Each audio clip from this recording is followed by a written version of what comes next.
हाँ जी, तो देखो अब अपन बिजनेस ट्रस्ट के क्वेश्चंस करते हैं बीटी के। पहला क्वेश्चन देखो क्या दे रखा है। एक रीट है, एक क्या है, रीट है, उसकी फॉलोइंग इनकम्स बता रखी है। अच्छा, ये जो रीट है ना, ये 51% शेयर्स होल्ड करती है किसमें, ये 51% शेयर्स होल्ड करती है हेड्स लिमिटेड में, तो बोले तो एसपीवी में।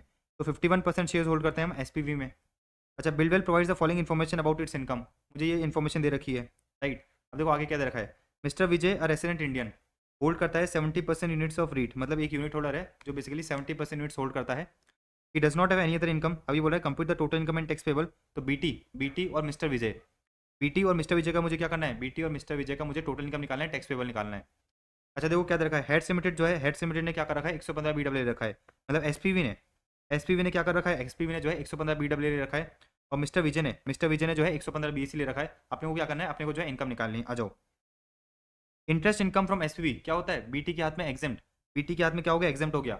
यूनिट होल्डर के हाथ में टैक्सेबल, तो क्योंकि मिस्टर विजय 70% होल्ड करता है, तो 10 करोड़ का 70% कितना हुआ, 10 करोड़ का 70% हुआ 7 करोड़, तो 7 करोड़ जो है मिस्टर विजय के हाथ में टैक्सेबल हो जाएगा। डिविडेंड इनकम फ्रॉम एसपीवी, अच्छा डिविडेंड मिला है एसपीवी से, एसपीवी ने 115 बीडब्ल्यू ले रखा है। Okay, just give me a second. हाँ, तो सेकंड पॉइंट क्या था, dividend income from SPV. So SPV से जो है 3 करोड़ का डिविडेंड मिला है, एसपीवी ने 115 बीडब्ल्यू ले रखा है। इसका मतलब क्या है कि बीटी के हाथ में एग्जेम्प्ट, यूनिट होल्डर के हाथ में टैक्सेबल। देखो ये रहा, बीटी के हाथ में तो क्या हो गया, डिविडेंड इनकम बीटी के हाथ में हो गया एग्जेम्प्ट, यूनिट होल्डर के हाथ में टैक्सेबल हो जाएगा। 3 करोड़ का 70% कितना होता है, 2 करोड़ 10 लाख। आगे देखो क्या दे रखा है, short term capital gain on the sale of development properties. Short term capital gain हुआ है on the sale of development properties, कितना, 1 करोड़ का। तो 1 करोड़ क्या होगा, बीटी के हाथ में टैक्सेबल होगा, यूनिट होल्डर के हाथ में एग्जेम्प्ट। और बीटी क्या करेगी, बीटी जो है एमएमआर पे टैक्स पे करेगी। तो देखो ये रहा, 1 करोड़ जो है, 1 करोड़ पे बीटी को क्या करना पड़ेगा, देखो ये रहा, 1 करोड़ पे बीटी को एमएमआर पे टैक्स पे करना पड़ेगा, और यूनिट होल्डर के हाथ में क्या हो गया, एग्जेम्प्ट हो गया। फिर देखो क्या दे रखा है, interest receive from investment in unlisted debentures. क्या दे रखा है, interest receive from debentures in unlisted debentures. Okay, just give me a second. Interest receive from investment in debentures of unlisted companies कितना है, 10 लाख है। तो ये 10 लाख क्या होगा, 10 लाख जो है बीटी के हाथ में टैक्सेबल, यूनिट होल्डर के हाथ में एग्जेम्प्ट। और बीटी क्या करेगी, बीटी जो है एमएमआर पे टैक्स पे करेगी। देखो ये रहा, 10 लाख पे क्या होगा, 10 लाख पे बीटी को टैक्स पे करना है, यूनिट होल्डर के हाथ में एग्जेम्प्ट, और बीटी को क्या करना पड़ेगा, बीटी को जो है एमएमआर पे टैक्स पे करना पड़ेगा।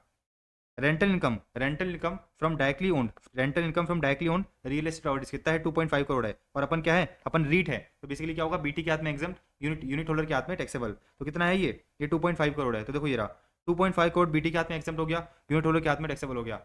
अब अपन क्या करेंगे, अब अपन बेसिकली इन सब का टोटल लगाएंगे, इन सब का टोटल लगाएंगे। इन सब का जैसे आपने टोटल लगाया, इन सब का जैसे आपने टोटल लगाया, तो क्या हुआ है, 1 करोड़ 10 लाख आया, और 10 करोड़ 85 लाख आया। 1 करोड़ 10 लाख एंड 10 करोड़ 85 लाख। बीटी को क्या करना पड़ेगा, बीटी को जो है इसमें एमएमआर पे टैक्स पे करना पड़ेगा। तो देखो ये रहा, 1 करोड़ 10 लाख का, 1 करोड़ 10 लाख का 42.744% कितना हो गया, ये आ गया बीटी का टैक्स। अच्छा, यूनिट होल्डर का जो यूनिट होल्डर की इनकम है कितनी आई, 10 करोड़ 85 लाख, 10 करोड़ 85 लाख की आई। अच्छा, ये इसने क्या कर रखा है, 115 बीएससी ले रखा है। तो अपन क्या करेंगे, स्लैब रेट्स लगाएंगे, और स्लैब रेट्स लगा के आपका जो है कितना निकल के आएगा, स्लैब रेट्स लगाओगे तो आपका टैक्स निकल के आएगा कितना, आपका टैक्स निकल के आएगा 3 करोड़ 22 लाख, 3 करोड़ 22 लाख 40,000, 3 करोड़ 22 लाख 40,000। समझ में आ गई बात। अब अपन क्या करेंगे, अब अपन बेसिकली 25% सरचार्ज लगाएंगे।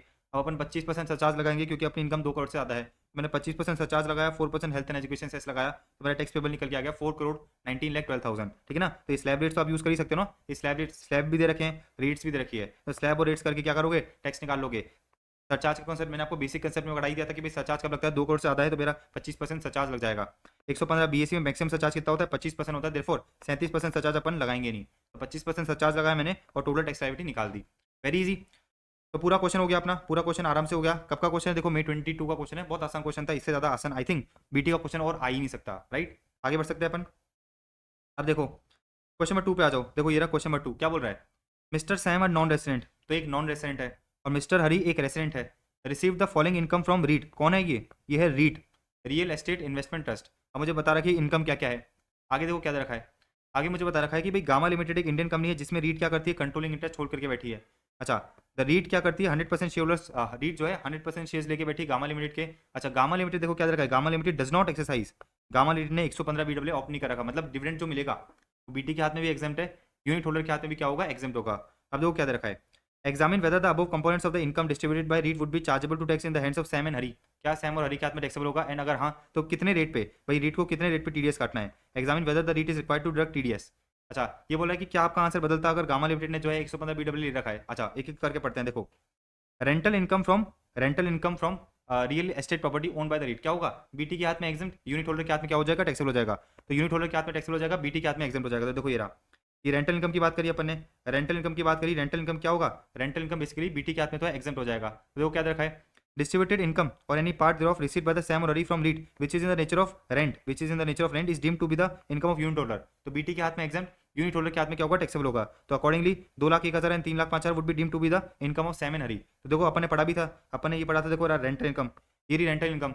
रेंटल इनकम जो है यूनिट होल्डर के हाथ में नॉर्मल रेट से टैक्सेबल होगी, और बीटी को क्या करना पड़ेगा, बीटी को टीडीएस काटना पड़ेगा। एनआर और फॉरेन कंपनी के केस में रेट्स इन फोर्स पे और अदर्स के केस में 10% पे। तो सेम चीज इन लोगों ने इधर लिख रखी है कि भाई रेट्स इन फोर्स पे टीडीएस कटेगा 31.2%, और रेसन के केस में जो है 10% पे टीडीएस कट जाएगा। Okay, just give me a second. ठीक है, तो ये बात आपको समझ में आ गई। तो पहला कंपोनेंट अपन ने देख लिया, पहला कंपोनेंट अपन ने देख लिया। आगे बढ़ो, देखो क्या दे रखा है, इन्वेस्टमेंट इनकम हुई है एसपीवी से। क्या होता है, बीटी के हाथ में एग्जाम्प्ट, यूटी के हाथ में टैक्सेबल, यूनिट होल्डर्स के हाथ में टैक्सेबल। तो ये जो बेसिकली सैम और हरी को इंटरेस्ट मिल रहा है, क्या होगा, सैम और हरी को जो इंटरेस्ट मिल रहा है वो बेसिकली बीटी के हाथ में आ जाएगा एग्जाम्प्ट, यूनिट होल्डर के हाथ में हो जाएगा टैक्सेबल। देखो ये रहा इंटरेस्ट इनकम, ये रहा इंटरेस्ट इनकम, और बीटी को क्या करना पड़ेगा, बीटी को टीडीएस काटना पड़ेगा 5% इन केस ऑफ एनआर और 10% इन केस ऑफ रेसिडेंट। आ जाओ, देखो वही दे रखा है इधर, वही चीज इन लोगों ने इधर दे रखी है कि भाई 10% पे टीडीएस कटेगा इन केस ऑफ रेसिडेंट, और 5% कटेगा इन केस ऑफ 5% कटेगा इन केस ऑफ बेसिकली अपना नॉन रेसिडेंट। और मैंने आपको बताया भी था कि जब भी अपन नॉन रेसिडेंट का टीडीएस काटते हैं तो अपन क्या करते हैं, हेल्थ एंड एजुकेशन सेस और सरचार्ज ऐड कर देते हैं। तो 5% में क्या होगा, 4% health and education cess add हो जाएगा, तो 5.2% हो जाएगा। एंड अपन ने ये भी पढ़ा था कि भाई यूनिट होल्डर के हाथ में टैक्सेबल कैसे होगा। तो इंटरेस्ट इनकम जो है यूनिट होल्डर के हाथ में कैसे टैक्सेबल होगी, एनआर और फॉरेन कंपनी के केस में 5%, और बाकी रेसिडेंट के केस में जो है, रेसिडेंट के केस में स्लैब रेट्स लगेंगे। तो लोगों ने वही बता रखा है, देखो ये रहा, accordingly the interest component is taxable in the hands of Mr. Sam non-resident at the rate of 5% and normal rates in case of हरी। और टीडीएस का भी अपन ने प्रोविजन बता ही दिया।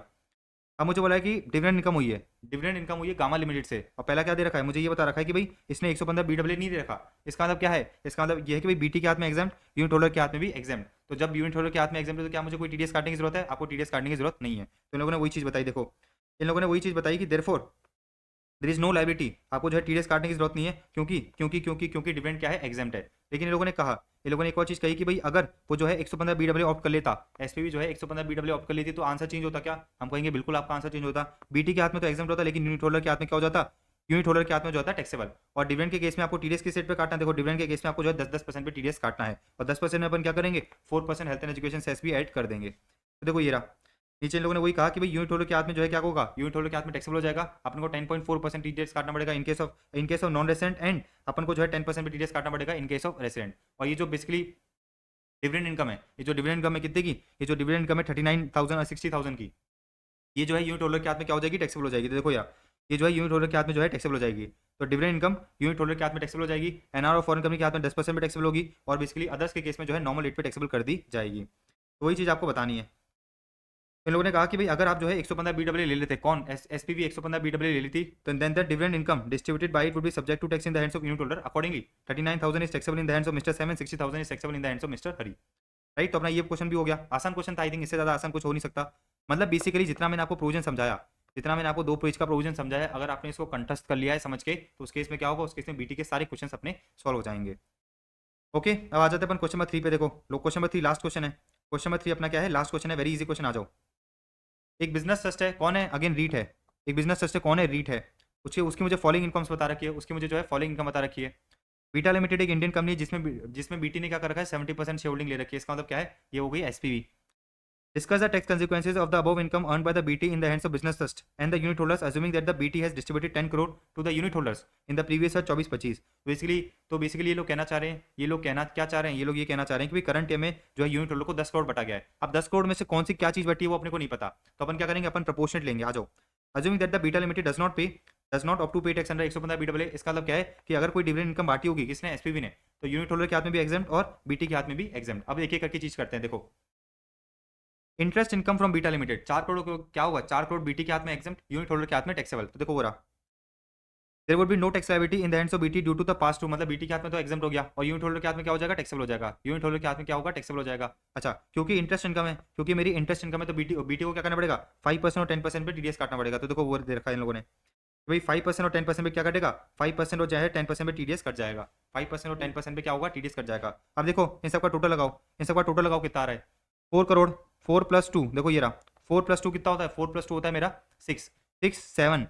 ठीक है, 6 और प्लस 7 के बाद क्या है, 7 के बाद अगर 7 ये हो गया 8, 8.5। ठीक है ना, 8.5 और 8.5 और 2.5 कितना होता है, 8.5 और 2.5 करोगे तो कितना निकल के आएगा आपका, ये आपका निकल के आएगा 11, और ये क्या है 10 लाख है, तो कितना हो गया 11.1। तो टोटल इनकम, मेरी जो टोटल इनकम है वो कितनी है 11.1 है। अच्छा, टोटल इनकम में से बेसिकली 4 करोड़, टोटल इनकम में से मेरी 4 करोड़ क्या है, टोटल इनकम में से मेरी 4 करोड़ क्या है, इंटरेस्ट इनकम है। तो 4 डिवाइड बाय 11.1 क्या हो गया, प्रपोर्शन हो गया किसका, इंटरेस्ट इनकम का। इंटू में 10 कर दूंगा क्योंकि मैंने 10 करोड़ बांटा है, इंटू क्या कर दूंगा 10 कर दूंगा। तो बेसिकली 4 इंटू 10 डिवाइड बाय 11.1, ये क्या हो जाएगा, यूनिट होल्डर के हाथ में एज इंटरेस्ट, यूनिट होल्डर्स के हाथ में एज अ इंटरेस्ट टैक्सेबल कर दिया जाएगा। तो इन लोगों ने भी देखो वही कहा कि भाई आप क्या करोगे 4 डिवाइड बाय 11.1 के प्रपोर्शन में, 4 डिवाइड बाय 11.1 के प्रपोर्शन में क्या करोगे, यूनिट होल्डर के हाथ में टैक्सेबल कर दोगे।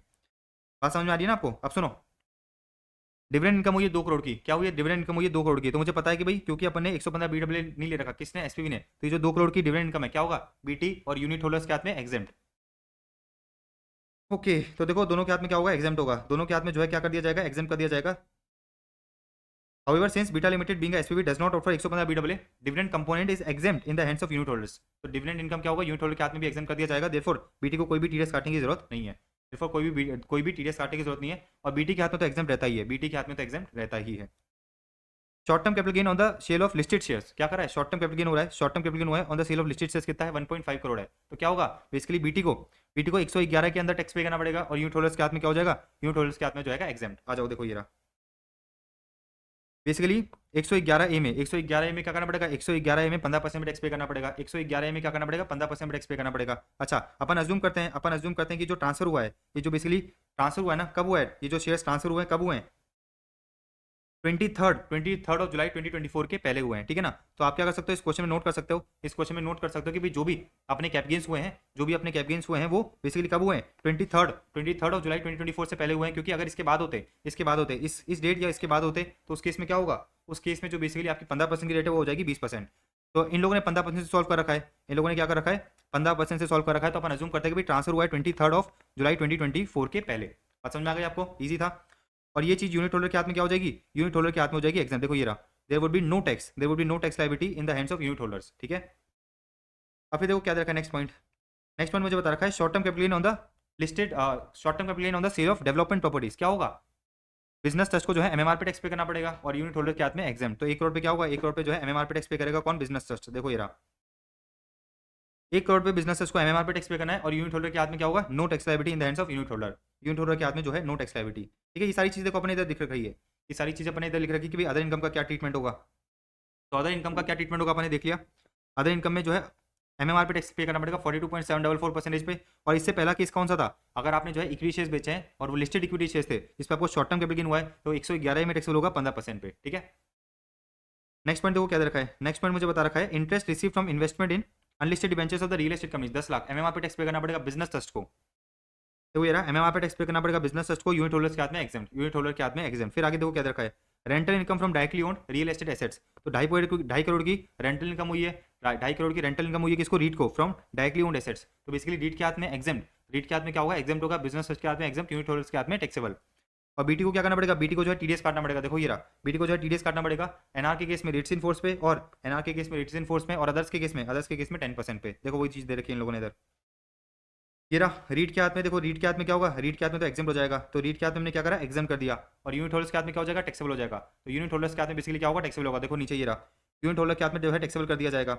और बिजनेस ट्रस्ट को क्या करना पड़ेगा, टीडीएस काटना पड़ेगा at the rate of 10% in case of resident and rates in force in case of non resident, rates in force in case of non resident. और प्रपोर्शन कैसे लोगे, 2.5 देखो ये रहा ना, 2.5 डिवाइड बाय 11.1 इंटू 10 करोड़ का अपन क्या करेंगे, प्रपोर्शन लेंगे।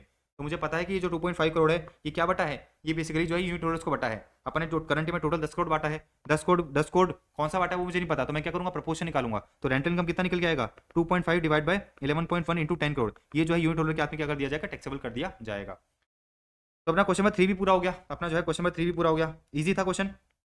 तो बिजनेस ट्रस्ट के क्वेश्चन इस तरह से आते हैं। देखो अपने सारे क्वेश्चन हो गए, इधर अपने सारे क्वेश्चन हो गए।